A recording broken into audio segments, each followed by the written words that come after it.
I'm going to switch from my normal healthy diet, it's pretty healthy, I eat about 20% ultra-processed food, to an 80% ultra-processed food diet. And that is the same diet, it sounds extreme, but it's the same diet that around 1 in 5 people in the UK eat. So I want to find out if changing, just doing nothing but changing the proportion of ultra-processed food in my diet has any effect on my health. My experiment will be run by one of Britain's top obesity experts to make sure the results will be scientifically valid. My first meal is a national favourite, fried chicken.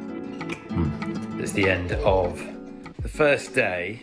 I don't want anyone to interrupt my... Oh my God. It's really good. About hot. It's crunchy on the outside and salty and quite peppery. The chicken's moist. What makes it ultra-processed is the chemicals that are added, like monosodium glutamate, sodium phosphates, and spice extracts, to name just a few. Is it good? It's like tickling some weird bit of my brain. It's like crisps. Keep going. This is my crisps. Oh. Yeah, exactly. It would be impossible for me to not eat. I've eaten 3 of these. No, Sasha's allowed to do it because she's a baby. The reason I eat these lasagnas the whole time is because they're tasty. They are really quick. And you've got to admire the science that goes into this. Sort of stringy, cheesy bits. I know I'm going to finish this and immediately want another one.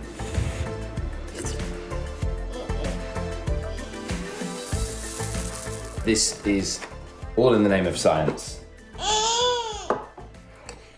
My observation is simply, this is delicious, and if I was served this in some amazing fancy restaurant as a dessert that I'd never experienced before, I think it was a bit of sort of culinary genius. You get the bowl of dry cereal, you pour on the milk goes brown, the texture changes, it's all snapping and crackling. You know, an amazing bit of food engineering.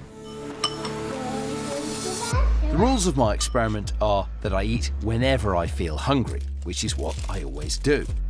But previously, that meant eating 3 meals a day with the occasional snack. Now, I find myself craving food much more often. I'm entering week 2 of my changed diet. Now, what I'm having, Lyra, is a stuffed crust meat feast pizza. Goodness. I encourage her. Sorry. I never would have thought of this, but when you read this very long list of ingredients, it just makes you think much more deeply about, like, what am I tasting? And what are they trying to get me to taste? And how does this all feel in my mouth? This is definitely what the scientific papers call, hyperpalatable. So it's just really, really, really eatable, delicious food. It's really hard to stop eating. And part of that is because it's so soft. It's like it's got a crunchy bit. Well, you don't have to chew hard. I'm not getting tired. You are a pooing baby. I'm gonna pick you up so you can poo in comfort. Sorry. I'm having the opposite problem from baby Sasha. I don't know what this is about. This is just a video of me not having a poo.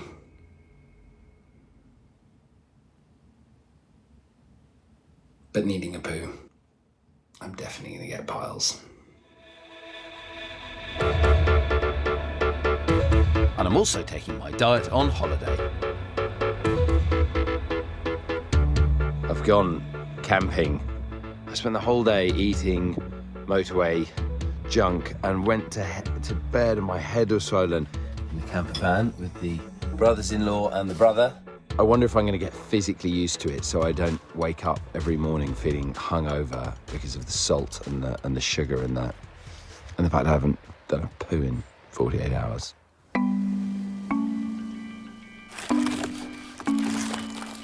It's one of my 5 a day, so it's healthy and it's actually green on the traffic light system for saturates and sugars, so this has all the appearances of a healthy meal. Some foods that look pretty healthy can still count as ultra-processed foods because they're industrially produced and have multiple chemicals in the ingredients list. High fibre, source of protein, gluten-free.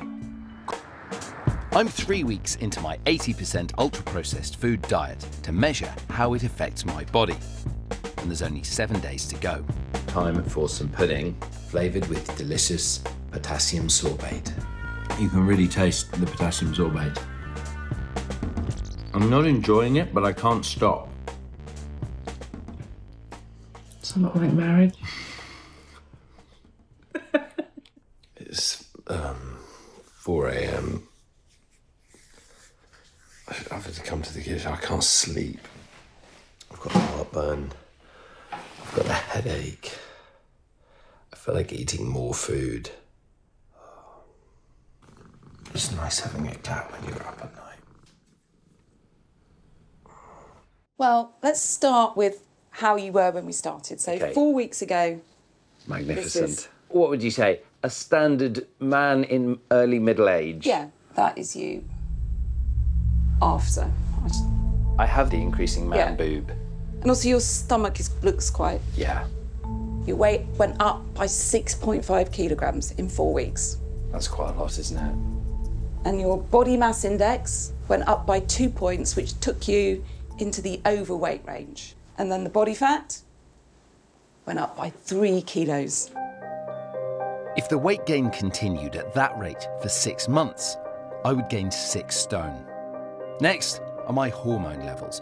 I'm particularly interested in the ones that tell my body if I'm hungry or full. Have they changed? And what we found is that the hunger hormone in your blood went up by 30% once you'd been on the diet. So that's why I felt hungrier. Yes. And what about the hormone that makes me feel full? We saw a decrease in the fullness hormone. So you've got a double whammy. You've got an increase in the hunger hormone and a decrease in the hormone that's telling your brain that you've eaten. Finally, Professor Batterham wants to know if eating a high ultra-processed food diet has affected my brain. We've repeated the scan from a month ago to compare the results. Blue is how areas of your brain talk to each other before the diet. And the red are the new functional connections in your brain after 4 weeks on the diet. So everything that's red is a new connection between parts of your brain that wasn't there before. Comparing these scans has revealed that my diet has linked up the reward centres of my brain with the areas that drive repetitive, automatic behaviour. So eating ultra-processed food has become something my brain simply tells me to do without me even wanting it. Shockingly, this is something you might see in a person with addiction. If you just took people and scanned them at 4-week intervals, you don't normally No. see a bunch of connections No, change. no. That does seem to be a real result. Yeah. This is terrifying, isn't it? I was I really, surprised. really Really didn't surprised. expect this when No. I came in this morning. No, Are you surprised by I was this? surprised by the changes in the MRI scan. Really surprised. With just 4 weeks. My concern is that children's brains are still developing and they're much more malleable than mine, which means the changes are likely to be even greater. There are lots of children in this country who are on my diet from a very early age. Do we have any idea what that's doing to them? No. But the other thing is, Chris, I'm a mum, and when I look at what I've been feeding my children, then actually they were having quite a lot of ultra-processed food. Really? Even as an obesity expert, it's made me far more aware about what I'm actually giving my children.